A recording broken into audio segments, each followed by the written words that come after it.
to injury to a child, a first-degree felony. I've received the pre-sentence report as well as I've visited with the attorneys, and for the record, we have also Ms. Randy King here, who is the assistant district attorney that handled the termination and CPS kind of portion of this case with regard to the children. I've received, has everyone had an opportunity to review the pre-sentence report? Yes, Your Honor. Are there any additions or corrections to that report? No. No additions or corrections. Ms. Smolfino? Judge, I would just ask the court, take judicial knowledge of the conversation we have had with the court and the understanding that this has been discussed at length upstairs. Ms. King has also provided me a tremendous amount of guidance, which I thank her and appreciate everything she's done with her wealth of knowledge and experience in guiding me through this case. I know the facts themselves are extremely egregious. It's difficult for all of us to look at. I would recommend Ms. Schultz is getting this opportunity because she has availed herself of certain things and tried to make progress. The children, her rights have been terminated, which she voluntarily gave them up, and they have been relocated out of state to a stable environment to where they will not have to testify against their mother, which was something that we took into a great deal of consideration. I would ask the court consider special needs safety in lieu of ISF cognitive. I think it is a more lengthy and a more appropriate term in custody as either an upfront type of sanction, but more so to give her the tools to be successful on this probation, because as the court is aware, and I'm sure Mr. Samuel has advised Ms. Schultz, and I do not mean this statement to seem punitive, but if Ms. Schultz is back before you on a violation of this probation because of this opportunity she's been giving, the amount of time that the state will be asking for will be overwhelming. Thank you, Ms. Smolfino. Anything, Mr. Samuel? Yes, Your Honor. I understand the position of the state. However, I have to look at things from the position of the individual. The pre-sentence investigation report shows that she has no prior criminal history. It shows that she has no drug problem. There is a question about the alcohol. However, we believe that that can be done without the need of the inpatient treatment of the ISF. We believe that she's finally working. That is one of the most important things that she has to deal with in what she's gone through. She's experienced the trauma of relationships, and I think all of that is stated in the pre-sentence investigation report. But what you do not hear is the experience with the other partners of the children. She has carried this burden. She has tried to do the best that she could at the time. She's educated, she has a degree, but she has not been able to find employment. She's finally working, and we just ask that this be held in advance for at least 90 days. That will show if there's an alcohol problem. That will show if there are other problems that she's experienced. She has been to a mental health specialist for counseling, and she will get with them again. And we believe that if that is a part of the order for mental health compliance and conditions, she can do that. But let her prove to the court that this is not just her as it is today. This is a result of everything that she's experienced in her life at this point. I just pray that the court will have mercy on her and give her that opportunity. Well, Ms. Schultz, you're getting mercy today. You're getting mercy from these ladies as well as myself, if I go along with this agreement. Mr. Samuel has worked very hard and is very passionate about helping you, and I appreciate that. My position on this is based on a couple of things. One, the horrendous nature of this offense and what you put all of your children through, all 10 of them, is beyond anything that I have seen in 30 years of practicing law. 30. And so you're not walking out of here today My initial thought was some upfront time, but if I'm gonna stick you in jail, then I might as well put you somewhere where you're getting some help that you need, so that when you are released, you hopefully will be able to be a productive part of our society. But whatever trauma you've been through is incomparable to the trauma that you've put your children through. So at this time, I'm going to find that you previously entered your plea of guilty freely and voluntarily. Find sufficient evidence to find you guilty. I'm going to follow this agreement only because of the work that Ms. Malfino and Ms. King and your attorney have done, and the agreements that they've reached, and I understand why. Part of that is so that your children don't have to be re-traumatized and come back here for a trial and testify against you. I don't want to re-traumatize your children, and that's the only reason I'm really going along with this. So I will defer all proceedings, place you on probation for 10 years. You will be ordered to pay the $1,000 fine and follow all of the rules and conditions of probation. One of those is going to be that you enter and successfully complete the special needs safety program. You will be on the mental health caseload when you're released, and you'll have aftercare through Spindletop. That is now part of your probation. So if you don't follow through with any mental health services that are recommended through Spindletop or probation, that's going to be a violation of your probation. You will also be ordered to remain in Jefferson County, Texas. You cannot leave Jefferson County without permission. You cannot go anywhere near or see your children. You've terminated that relationship. There's no, I know they're with family. And so there's no Christmases where you show up or they bring the children down or anything like that. That's done. That's over.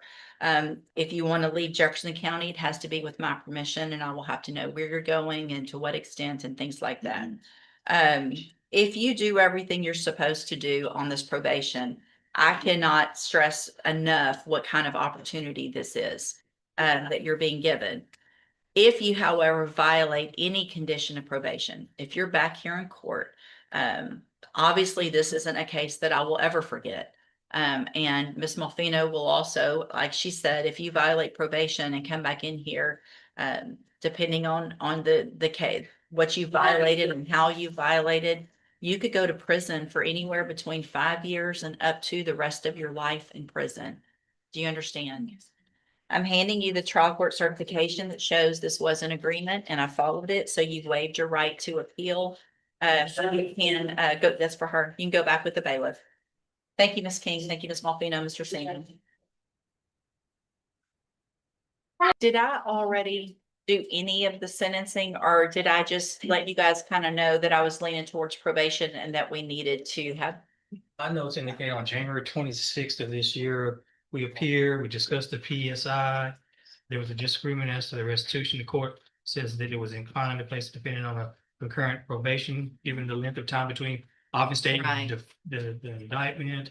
Then fast forward to February the 9th of 26, the case was simply just reset for restitution hearing. So it looks like you didn't do I anything. haven't actually sentenced yet. I don't believe you did, Judge. Okay, and have you, so, all right, ma'am, you're Janisha Leonard. And Ms. Leonard's here in 3 cases. One is cause number 25 DCCR 0297. That is the new theft of property case, a state jail felony. She entered plea of guilty to. And then we have 2 MTRPs, one in cause number 19-33340, theft of property, and 20-36095, a theft of service. And in each of those cases, is she on a deferred in both of those? Or is it straight? I'm trying to, sorry, I should have. Is it a deferred probation? Let's see, Judge. No, they're straight probation, Judge. Okay. Yes. So they were deferred and then we were here. And then revoked that deferred and reassessed and did the 2/5 at some point. Is that correct? The last information I have in my files is she was on a straight post conviction probation. I don't know if she initially was on deferred or not. Yeah. I okay. don't know. All right.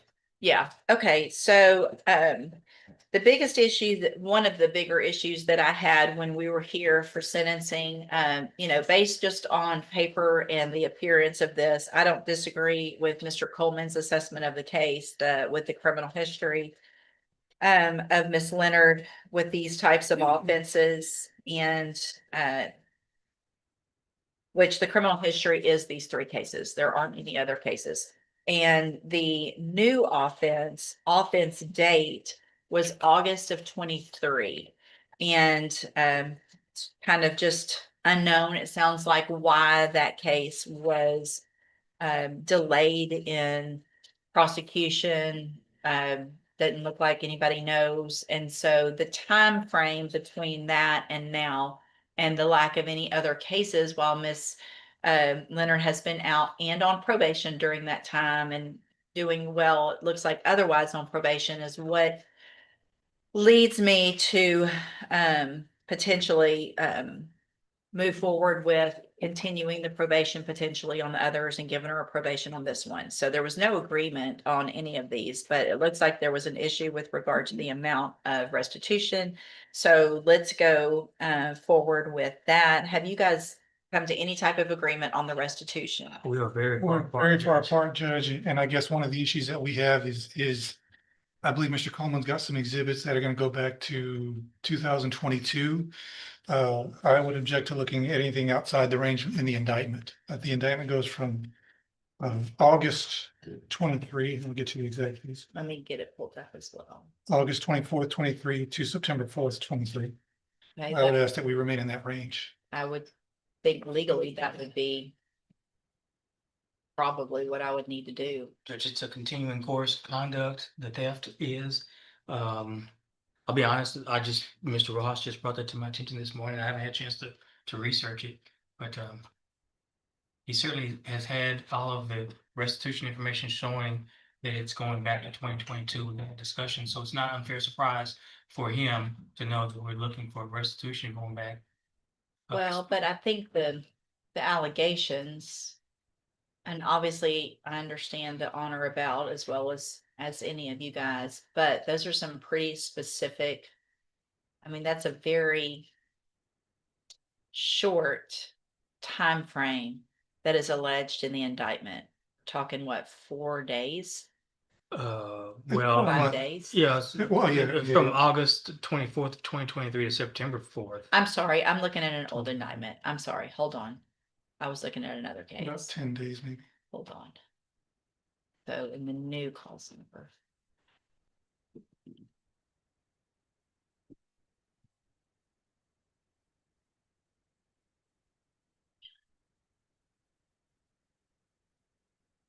So yeah, this one is.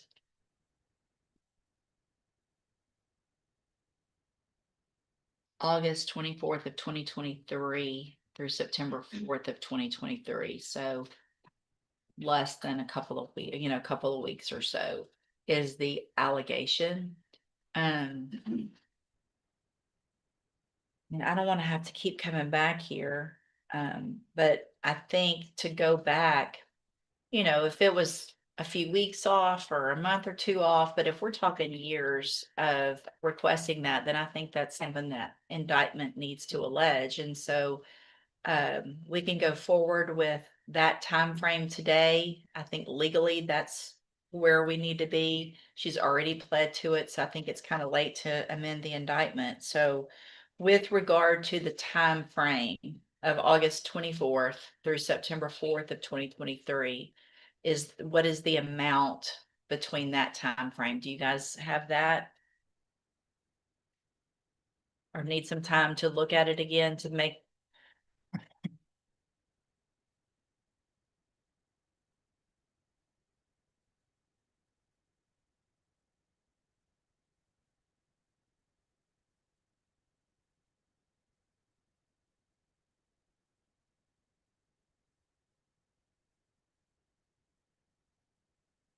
And I mean, and the unfortunate, I want to make sure you guys know how I am. If someone has had something stolen, I want them made whole as much as possible. I just don't think we can go back Sure, Judge. that far legally. So I want to make sure that the victim understands that as well, that we've got kind of a limited time frame here that we need to move forward on.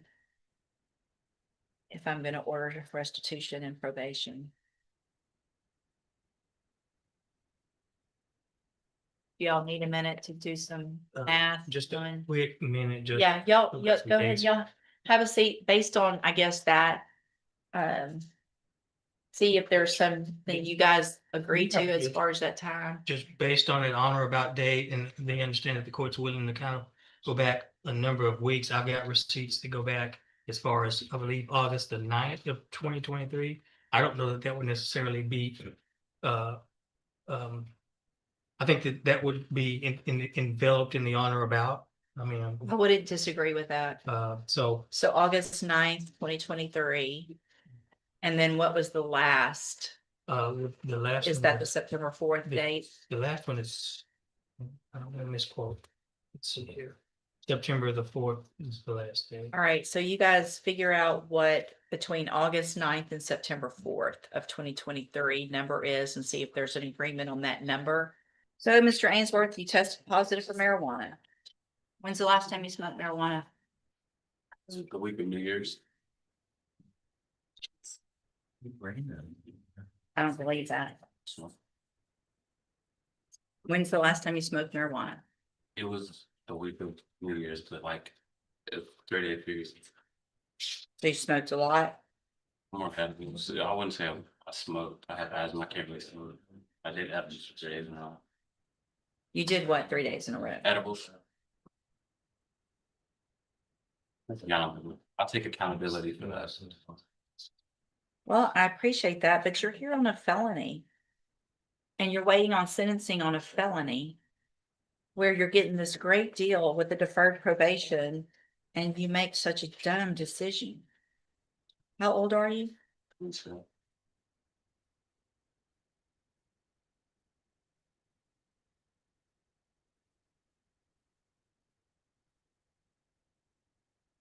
All right, you have no history.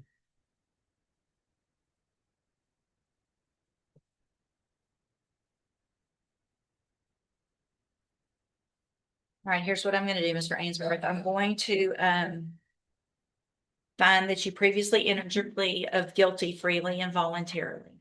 I'm going to, excuse me, find sufficient evidence to find you guilty. I'm going to follow the agreement that you made with the district attorney. I'm going to defer all proceedings and place you on probation for 4 years. You're ordered to pay a $500 fine and to follow all of the rules and conditions of probation. One of those is going to be, well, a couple of things. One, I want a substance abuse evaluation done just to see if there's any underlying issue that needs to be taken care of. And if so, whatever treatment they recommend, that's what you have to do. In addition, I am going to order that you wear a drug patch for some amount of time between now and whenever probation feels like it's been long enough. You need to have that drug patch on within 24 hours. If it tests positive, which I understand that it may this first time because there's obviously still something in your system.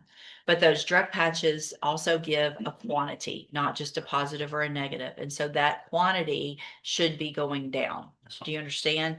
If it's staying the same, if it's going up, then I have no choice but to believe that you are using marijuana again. We're going to end up, what I'm going to do is if there's a positive drug patch, probably after the first one or so, I'm gonna let probation work on this, then I'm ordering right now that you enter and successfully complete the substance abuse track of the ISF program, but I'm going to hold that in abeyance. So let me explain what that means. ISF is a 90-day in custody treatment program. I'm not going to make you go today, but if you test positive for marijuana, again, probation doesn't have to come to me. All they have to do is send a paper over. I sign it. There's a warrant issued for your arrest. You go into custody and then you go to that treatment program. You understand? So this opportunity is an excellent opportunity that you're being given today because you don't have a felony conviction on your record. You'll never be a convicted felon if you successfully complete this probation. At the end, the case is actually dismissed. If you violate though, you could be brought back into court, found guilty, so you become a convicted felon, which will ruin your life in many ways. And you could go to prison for between 2 years and up to 10 years. Do you understand? So if you're, whatever it is, edibles, smoking, whatever, even if you think it's not the illegal kind or whatever, if you test positive, you don't need to use anything at all that could potentially test positive for THC. Do you understand? If you're having issues with that and there's some type of issue, then you need to talk to probation.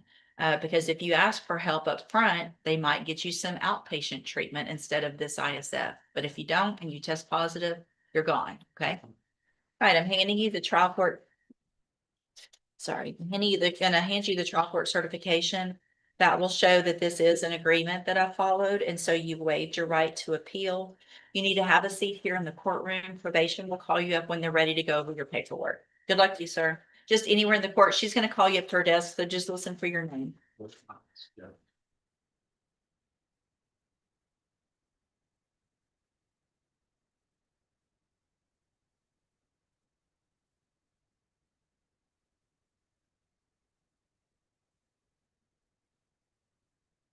Jeffrey's not back yet.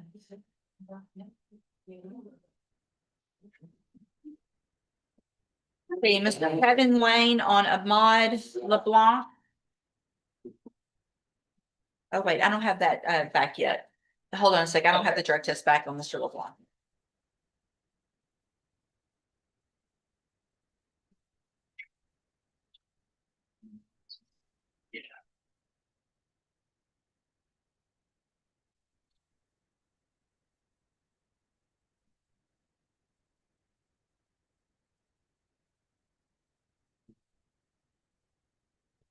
All right, Miss August, come back up, ma'am.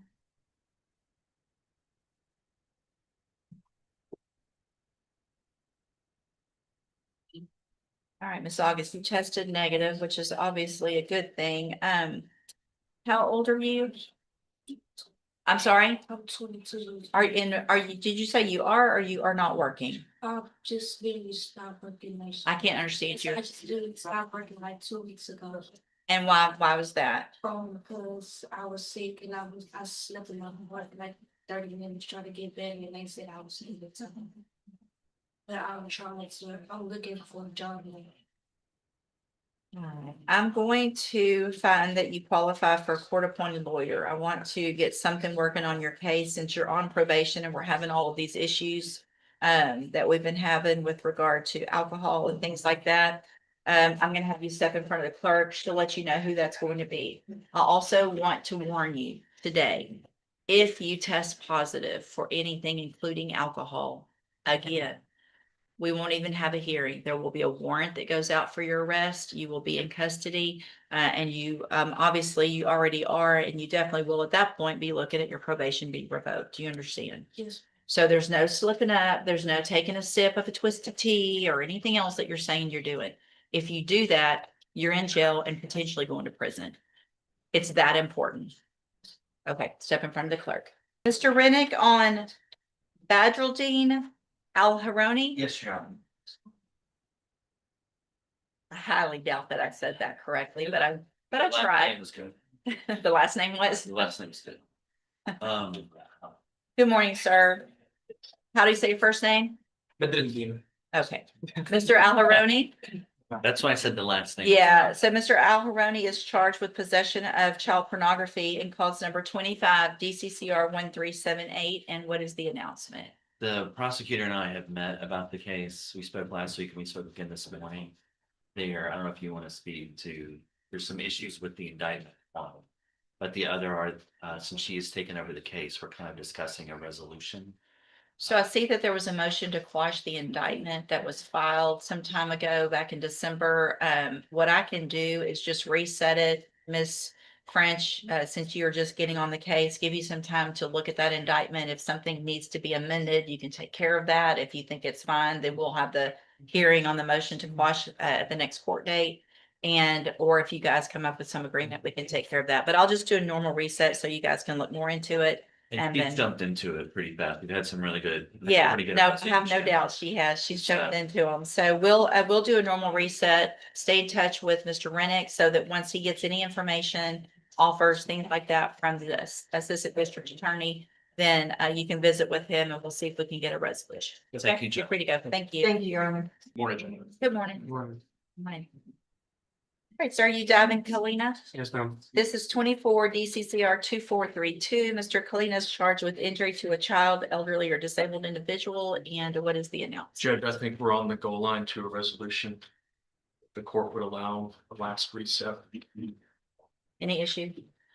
Judge, Mr. Cat was on this for quite some time. so Yeah, I see Mr. that there- Kelly has been on a shorter period of time. We're not quite there yet. We've kind of countered a couple different things, made a few phone calls, but we're doing our best. Thank you. I'll just do a normal reset. This, I know you haven't been on it very long, but this will be the last reset just because the case is getting long in the nature of the offense. And Understood. so make sure, Mr. Kalina, that you stay with get in touch and visit with Mr. Kelly before that next court date. Once he gets any final offers from the state, you guys can go over that and we'll get an actual announcement at that next court date. Okay, thank you. Judge. Thank you. Mr. Kimler, I was holding on Raphael Glover. Right, so you're Raphael Glover? And Mr. Glover's case is set for trial to begin with jury selection next Monday and cause number 24 DCCR 0232. And what is the announcement? Your Honor, the state had tendered a new offer today of 10/10. Mr. Glover's informing that he's refusing that. We're still requesting a trial. Great. Any State's issues? ready for trial, Judge. We're ready. All right, so Mr. Glover, I'm going to number the case for trial. Your case is very old. It's likely to be somewhere near the top of the list. After today, I will not accept this agreement. So you have every right, obviously, to have a jury determine if you're guilty or not. If they find you guilty, what your punishment is. But after today, we're not going to come back and do a probation tomorrow or Monday afternoon at the last minute. Today's the day for that, okay? All right, stay in touch with Mr. Kimler and your bondsman, and we'll see you back next Monday at 1 o'clock. Okay, good morning. Morning. Good morning, sir. You Brian, is it Barrier? And Mr. Barrier was previously in court, entered a plea of guilty to the third-degree felony offense of placing a serial number with intent to change the identity. I've received that pre-sentence report and reviewed it. Have you all had an opportunity to review that? Yes, Your Honor. Yes, Your Honor, we have. Any additions or corrections? No, Your Honor. Not from state, Judge. All right, sir, I'm going to find that you previously entered your plea of guilty freely and voluntarily. Find sufficient evidence to find you guilty, and at this time, follow the agreement that you made and find you guilty of placing a serial number with intent to change identity. Sentence you in accordance with your agreement to a term of 3 years in the institutional division of the Texas Department of Corrections, but that will be suspended. You'll be placed on probation for 3 years. You're ordered to pay the $500 fine and to follow all of the rules and conditions of probation. If you do that, then for all practical purposes, your case here in court is over and you'll be able to serve that 3-year sentence while you're out on probation. The other side of that, however, is if you violate any condition of probation, you can be brought back into court and you could be facing that 3-year sentence that you've already agreed to. Do you understand? I'm handing you the trial court certification that shows that this was an agreement that I followed, and so you've waived your right to appeal. I also handed you a written admonishment regarding your ineligibility to possess a firearm or ammunition. Because of the judgment entered against you, you're ineligible under Texas law to possess a firearm or ammunition. Possession of a firearm or ammunition could lead to charges against you. If you have questions about the laws that make you ineligible to possess a firearm or ammunition, or about how long that lasts, you can talk to Mr. Smith. All right, good luck to you, sir. If you'll just have a seat here in the courtroom, probation is going to call you up to her desk when she's ready to go over your paperwork. All right, good luck. And then you've got Cedric Franklin sentencing, Mr. Smith. Yes, Your Honor. Good morning, sir. You Cedric Franklin. Morning, fine. And Mr. Franklin, before I go forward with your sentencing, there was a couple of concerns I had with regard to maybe some previous drug use. I'm going to have you tested this morning before we go forward with sentencing. Have a seat in the jury box and we'll get that done. And then we'll go forward with sentencing. Fabian Hall sentencing, Mr. Smith, obviously about the decision making. So what I'm going to do, Mr. Hall, I'm going to follow the agreement that you're making, but I'm going to add, and I had already gone through all of that, correct? Yes. So in addition to the 7 years deferred probation, the $1,500 fine, the parenting class following CPS orders and all of that, I'm going to order that you enter and successfully complete the substance abuse track of the ISF program. Yes, ma'am. That means you will go into custody today. And you will complete the ISF program, and when you get out, you will do JCDI as your aftercare, which is an outpatient treatment program. Obviously, if you are doing and around people that are smoking marijuana and you've got 4 kids living with, where were your kids yesterday at the barbecue? Were they with you all? No, there was They were. the mom. So instead of being the good dad that you're saying you are, you're out at a barbecue without your family. No, the family was there, not around me though. Okay, so your Also, kids were there, but they weren't around the people Yeah, smoking no. marijuana. Okay. That sounds ridiculous, doesn't it? No, I'm being honest. I'm serious. Okay, There was well, none. you're gonna enter again, we're gonna hopefully get some better decision making done. If not, you're gonna end up back in here if Yes, you ma'am. violate any condition of probation, if Yes, you ma'am. test positive for marijuana, if you violate any of these other rules, you'll be back here in court and you'll be looking at a Mhm. sentence between 2 years and up to 10 years. Yes, ma'am. I'm handing you the trial court certification that shows this was an agreement that I followed, and so you've waived your right to appeal. You probably, you're gonna go with the bailiff. I think have a seat in the jury box so probation can go over that paperwork. All right, go back with the bailiff, sir. Jeez, how many is that? They're gonna have a lot of shackles back there. Okay, good. Mr. Galmore working on styles. I'm waiting on Mr. Jeffries. We might want to send a message, make sure Mr. Jeffries remembers he needs to come back over for Mr. Gomez. Let's see these next. Thank you. Ms. Malfino, this is Christian Ainsworth sentencing. Mr. Ainsworth, I have a notation here. I'm gonna have you drug tested this morning here in court before we move forward. If you'll please have a seat in the jury box, we'll get that done and let you take care of your sentencing. Have a seat in the jury box. Miss King is here, Judge. I just want to say what I'm sorry. I'm gonna, yeah, I want to hold that for just a second. I want to visit with you guys. Okay. Mr. Rojas, you've got Tashawn Bass, 2 cases.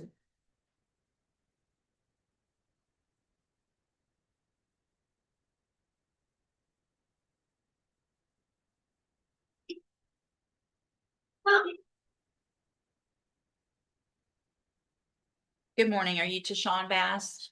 And Mr. Bass is charged in each of his cases with aggravated assault, aggravated sexual assault of a child in cause numbers 25 CCR 0832 and 0833. And Mr. Rojas, what is the announcement?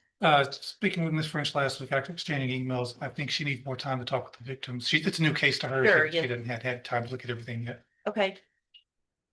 Anything else that I need to know of, Ms. French, or? No, Your Honor, Mr. Rojas expressed that correctly. I would like to talk with the family and the victim before an offer is made. All right, so I'll just do a normal reset to give Ms. French some time to get that taken care of. She'll get that information and an offer to Mr. Rojas before the next court date.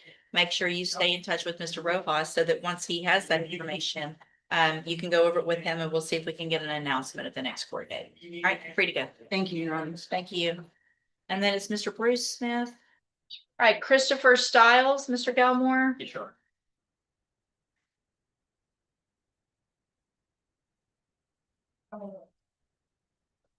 There.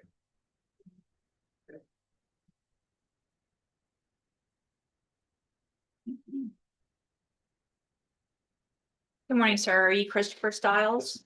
And Mr. Galmore, will your client waive the formal reading of the indictment? You will, Your Honor. I'll take it. Sorry. Mr. Stiles, in cause number 25, DCCR 0594, you're charged with the state jail felony offense of abandoning or endangering a child from April 28th of 2025. And how do you plead to that charge? No contest. You Judge, either did- under these circumstances, and Mr. Galmore could probably elaborate more, the state's not opposed to a no contest plea. I understand the court's policy on that. Okay, you obviously understand better, and I typically don't allow that, but if the state is unopposed, knowing what my position is, then I'll. A accept it. guilty plea under these circumstances could have some collateral effects that the state's not necessarily intended. All right, so did you enter your plea of no contest freely and voluntarily? Yes, ma'am. I have here on the tablet some documents that have your signature on them that the state has marked as exhibit number 1. Before you signed these, did you go over them with Mr. Gallimore? Yes, ma'am. Do you fully understand? Yes, ma'am. And do you understand if I follow the agreement that you've made with the district attorney, that you'll be waiving or giving up any right to appeal? And it looks like the agreement that you've reached is for a 5-year deferred probation. There would be a $500 fine. I see here the agreement for a no contest plea, that there would be only supervised visits allowed with the child victim in the case. And also that the parties agree, if the circumstances allow, and if I approve it, an expunction under section or Article 55A or Section 55A.101A2 in the expunction statute. Is that your understanding? Yes, ma'am. Do you also understand, if you're not a U.S. citizen, that a plea of guilty or no contest may result in your deportation, exclusion from admission to the country, or denial of naturalization under federal law? Yes, ma'am. State tenders number one. No objection. It's admitted. Is there any evidence that Mr. Stiles is not competent? No, Your Honor. All right, sir, I'm going to find that you entered your plea of guilty freely and voluntarily. Find that you're mentally competent and you understand the nature and the consequences of that plea. Find sufficient evidence to find you guilty. However, I'm going to reset your case for sentencing so that the probation department can do a pre-sentence report. That'll give me more information about you and your case, and then we'll come back for sentencing later. You need to stop and talk to probation on your way out of the courtroom today, and she's sitting at that desk right over there. All right, we'll see you back at Thank you, Judge. sentencing. Thanks, Judge.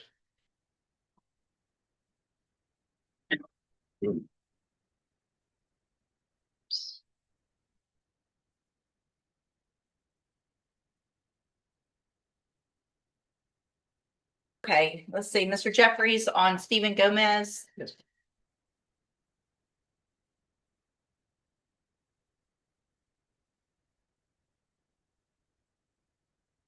And for the record, Ms. Tucker's here. So Mr. Gomez tested negative.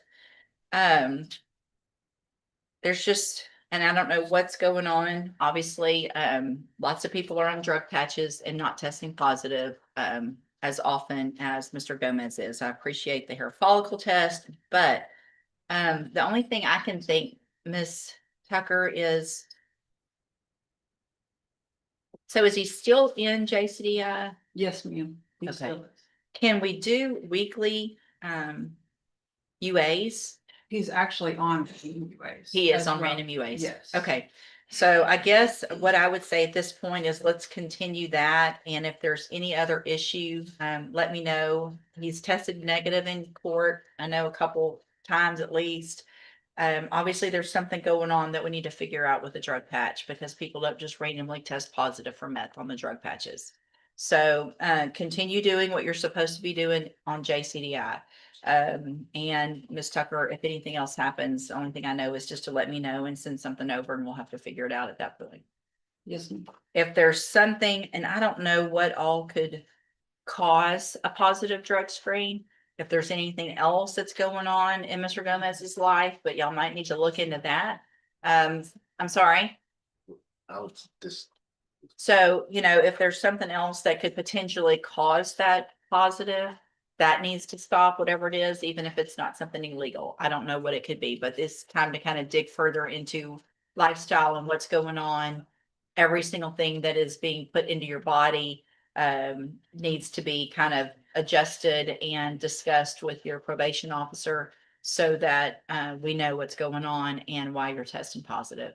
Okay. We've done all that. We've, Well, I don't need any more. I just work with Miss Tucker because there's something going on. Okay. So I'm not putting you in custody. We're not filing a motion to revoke your probation, but something is going on to cause this.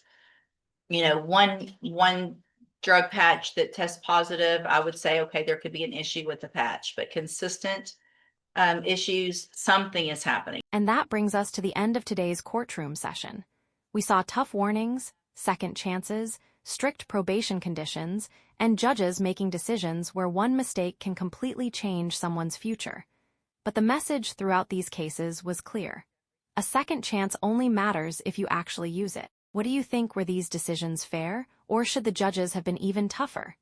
Let me know your thoughts in the comments, and don't forget to like, subscribe, and stay tuned for the next courtroom breakdown.